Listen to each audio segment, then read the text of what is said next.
एक समय की बात है कि वेदव्यास जी ने कहा कि एक समय नैमिषारण्य क्षेत्र में 88,000 ऋषि इकट्ठा हुए थे और तीर्थ करने के बाद जब वो अपने गंतव्य स्थान पर जाने लगे, उनके मन में विचार आया कि कलयुग के प्राणी हमसे आकर के प्रश्न पूछेंगे, दुखी हैं सब लोग, तो हम जवाब कैसे देंगे। तो हम 88,000 ऋषियों में जो आगे आगे थे वो शौनक जी थे और उन सभी में श्रेष्ठ सूत जी थे, जिनका अवतार इस धरती पर कथा सुनाने के लिए हुआ था। सूत जी के पास पहुँचे और शौनक आदि ऋषियों के साथ 88,000 ऋषि एक साथ बोले कि हे प्रभु, आप हम सब में आगे हैं, ऐसा कोई व्रत बताइए, ऐसा कोई विधि बताइए जिससे कलयुग के प्राणी का दुख नष्ट हो जाए, दुख दूर हो जाए। इस प्रकार का बात सुनते ही सूत जी कह रहे हैं कि आपके मन में बहुत अच्छा विचार आया है और आपके दूसरों की भलाई की इच्छा से हमसे प्रश्न पूछ रहे हैं, इसीलिए मैं आपसे प्रसन्न हूँ और ऐसे व्रत के बारे में बताऊँगा जो तीनों लोकों में दुर्लभ है, लेकिन आपके प्रेम के वशीभूत होने के कारण मैं इस व्रत को प्रकाशित कर रहा हूँ, बता रहा हूँ। और ये कथा ये सबसे पहले भगवान एक बार की बात है कि जो कथा भगवान नारायण ने स्वयं नारद जी को सुनाया था, वही कथा मैं आप लोगों को सुनाऊंगा, अपने मन से कोई कथा नहीं कहूँगा। तब बोले कि एक समय की बात है कि नारद जी अनेक लोगों का भ्रमण करते हुए इसी मृत्युलोक में आए। सभी लोगों के लोगों को उन्होंने सुखी देखा, लेकिन यहाँ पर पहुँचे तो देखे कि प्रत्येक प्राणी दुखी है। किसी के पास खूब धन है तो बेटा नहीं है, बेटा से दुखी है। किसी के पास धन और बेटा दोनों है तो उसके पास कोई घर में अपाहिज है, इसकी वजह से दुखी है। कोई रोगी है, उससे दुखी है। घर में धन संपत्ति सुख सब कुछ है, कोई घर का व्यक्ति जेल में चला गया है, इस वजह से दुखी है। नहीं तो सब कुछ ठीक रहते हुए भी दुश्मन एक केस कर दिया है।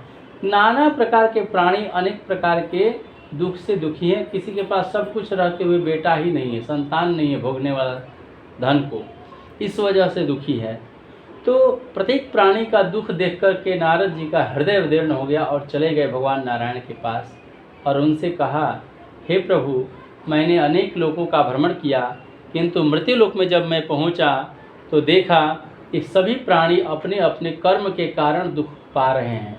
लेकिन जब व्यक्ति दुखी हो जाता है तो वो अपना दोष नहीं ढूंढता, वो सामने वाले को दोष देता है, दूसरे को दोषी देखता है और दोष देखते देखते भगवान को भी दोषी ठहरा देता है कि भगवान पता नहीं हमको क्यों दुख दे रहे हैं। जबकि सच ये है कि भगवान किसी को भी दुख नहीं देते, क्योंकि वो सुख धाम हैं, सुख के सागर हैं, करुणा निधान हैं, दीन दयाल हैं। वो सबके ऊपर करुणा करते हैं, करुणा बरसाते हैं। लेकिन मनुष्य अपने स्वार्थ में इतना अंधा हो जाता है कि दूसरों के अंदर दोष निकालना शुरू करता है और भगवान को भी दोषी ठहरा देता है। यही प्रश्न लेकर के भगवान के पास नारद जी पहुँचे तो भगवान के हाथ में शंख, चक्र, गदा और पद्म, 4 भुजाओं में 4 आयुध लिए हुए वनमाला पहने हुए थे। देखकर स्तुति करने लगे और जब भगवान की दृष्टि नारद ऋषि पर पड़ी तो पूछे कि हे नारद, तुम किस काम से आए हो और तेरे मन में क्या विचार चल रहा है। तब नारद जी ने कहा कि हे प्रभु, मैंने सभी लोगों को मैंने सुखी पाया, लेकिन जब मृत्युलोक में आया धरती पर तो देखा कि सभी प्राणी दुखी हैं। तब ऐसा कोई छोटा सा उपाय बताइए जिससे मनुष्य सुखी हो जाए, क्योंकि कलयुग के मनुष्य धर्म कर्म नहीं करना चाहता है, क्योंकि वो आलसी होता है और धर्म में पैसा खर्च नहीं करना चाहता। इसलिए कम समय में, शॉर्टकट में, जल्दी में कुछ सुख प्राप्त हो जाए, ऐसा उपाय चाहता है और इसको लाभ जब तक समझ में नहीं आएगा तब तक वो कार्य करता भी नहीं है।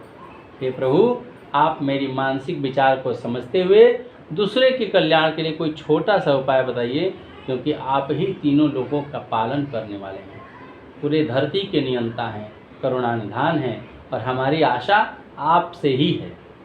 तब भगवान ने कहा कि देखो नारद, तुम्हारे मन में दूसरों के प्रति इतनी करुणा है और तुम्हारा प्रश्न उत्तम है, इसलिए मैं ऐसे व्रत के बारे में बताऊंगा जो देवताओं के भी नसीब में नहीं है, देवताओं के लिए भी दुर्लभ है। वो सत्यनारायण भगवान का व्रत है जिसको करके मनुष्य सभी दुखों से मुक्त हो सकता है। लेकिन तब नारद जी बोले कि इस व्रत का क्या फल है, क्या विधि है, कैसे करना चाहिए, किस समय में करना चाहिए, विस्तार पूर्वक हमें समझाइए। तब भगवान ने कहा कि केले का फल, घी, दूध, गेहूं का चूर्ण न हो तो भाव में चावल का चूर्ण लेकर के भगवान को नैवेद्य लगावें, ब्राह्मण को बुलाकर कथा सुने और कथा सुनने के बाद ब्राह्मण को दक्षिणा दें, भोजन कराएं, संतुष्ट करके उनको अपने घर विदा करें और रात्रि भर जागरण करके भगवान का नाम कीर्तन भजन करते रहे। इस प्रकार का व्रत आचरण करने से निश्चित ही वो दुखों से मुक्त हो जाता है, इसमें तनिक मात्र भी संदेह नहीं है। और इससे छोटा धरती पर दूसरा कोई उपाय भी नहीं है। इस तरह का विधान बता करके भगवान अंतर्ध्यान हो गए। एक बार प्रेम से बोलिए सत्यनारायण भगवान की जय, वृंदावन बिहारी लाल की जय।